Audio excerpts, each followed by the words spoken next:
What's going on YouTube, and welcome back to Any Button Gaming. As always, I'm your host Jesse Georgie, and it's Tech Thursday. Today we're going to be talking all about adapted controllers. We're going to start with the ones that everyone knows like Scuff and Astros, and then we're going to get into some more unusual controllers like a fishing rod and a chainsaw, but we'll get back to that. We're going to start off with the Scuff Prestige. So, as most gamers know, Scuff is a company that creates custom-made controllers to help players elevate their game. The Scuff Prestige comes with paddles and adjustable hair triggers, and it's created for the Xbox One and PC. Now, those modifications help your precision, your speed, and your accuracy. But don't jump on the Prestige right away, as it's going to set you back about $160. Now, that's in US dollars. Sorry guys, no one said gaming was going to be a cheap hobby.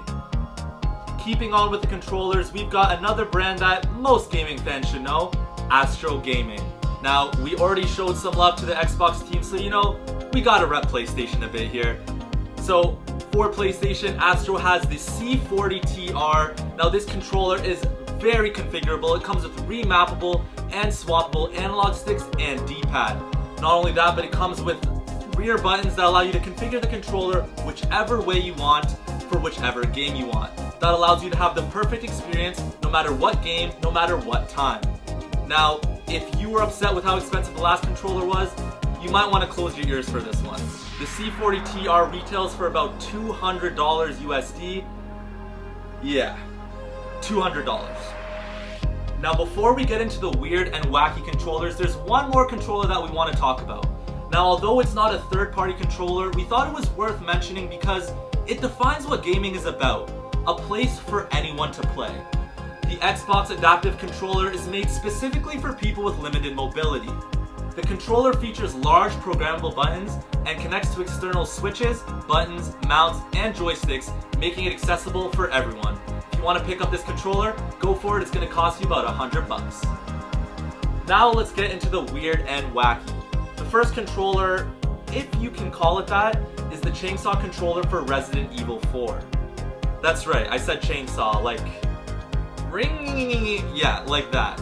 So this controller was made by a company called Nubitech, who made custom controllers for specific games like Sonic and Street Fighter. Now, this controller was made for the GameCube and PS2 and was based off of the very popular game at the time, Resident Evil 4.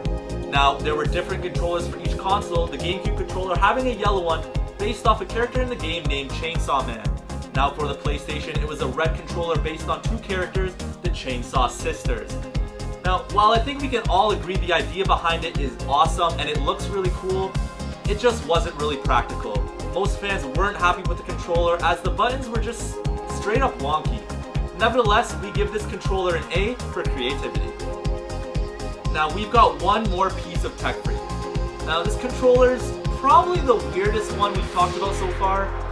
In 1994, Sony released the PlayStation 1, and it changed the world.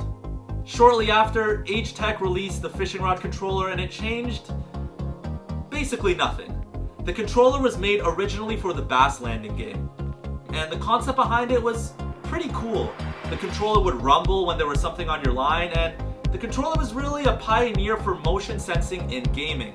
Now, unfortunately, the rod had similar problems to the chainsaw. It just wasn't practical. The button layout was wonky, and it really just made more sense to use a regular controller. Honestly, I don't really understand why these controllers even existed. I mean, if you want to fish, just go fish. If you want to use a chainsaw, just actually scratch that. That's all we have for this episode of Tech Thursday. Don't forget, tomorrow we'll be sitting down with Twitch streamer Craig Moss. If you liked the video, don't forget to hit that like button and subscribe while you're at it. We'll see you next time.